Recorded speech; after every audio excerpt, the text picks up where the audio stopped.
Right, listen up. You can do more than just hear us. You can also watch us on the video feed. Do it live at NBC1260.com.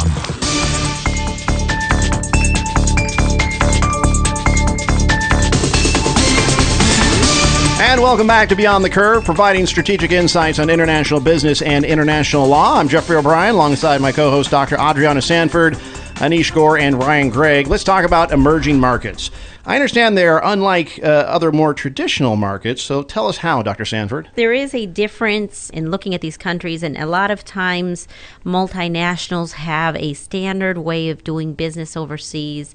Entering the emerging markets, you have a different type of audience. You have a different type of consumer.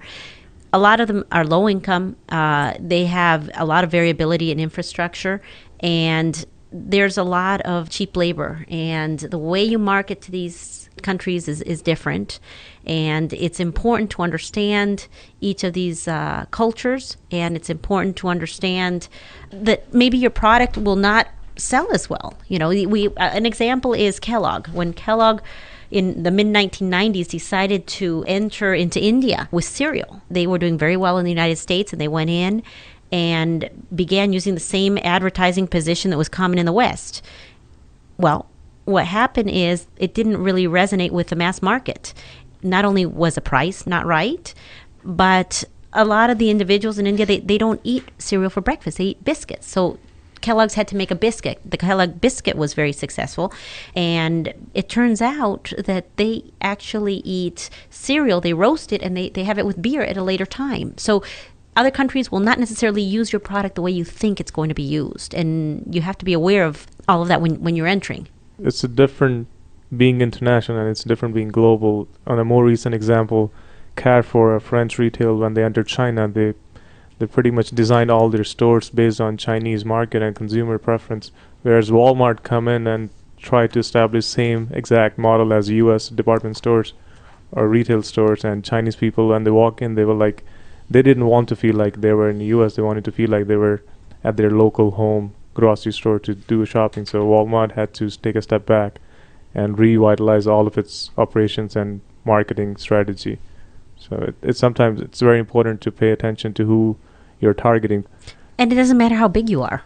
Yeah, it doesn't matter. It has nothing to do with your reputation. It just, you need to know your customer. Can you transfer knowledge gained in one emerging market to another? Yes, there are certain things that can be transferred.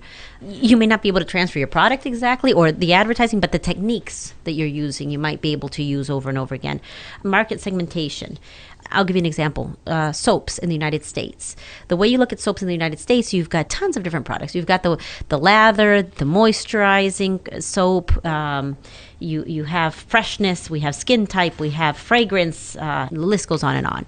Some other countries, they don't really pay attention to those variables. And if you have all these different products, it may just confuse the buyer. In Indonesia, for example, 88% of the soap is classified as regular. 11% is classified as a deodorant soap, and the remaining 1% is moisturizing soap. Things like this, market segmentation, maybe the way you deal with it, the way you communicate, may be something that at least you're aware that it's different than other countries. An example of the communication is the way you're advertising. In the United States, you have 18,000 different types of magazines. Emerging markets, magazines don't sell that much. They're not distributed as much. That's something that you'll become aware of after being in one. I think it's in Brazil that they have about 1,000 magazines, and in India there may be maybe 300. So you're already aware that may be an issue, and that's what you can take from one emerging market to another. The list goes on. It's the same thing with the channels distribution.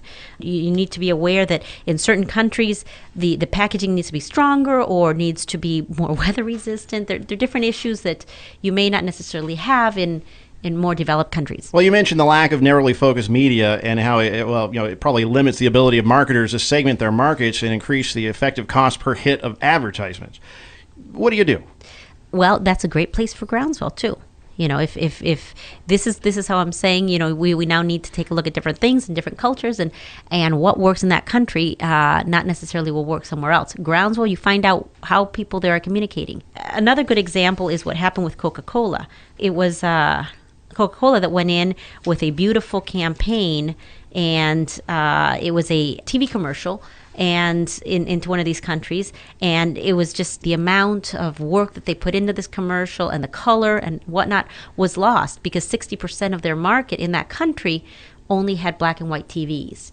So, just be aware of what the technology is before you start marketing out there. Well, let's do this. Let's take a break. We'll come back and we'll talk more about emerging markets. We'll pick up right where we left off. This is Beyond the Curve, providing strategic insights on international business and international law. We'll be back with more after this.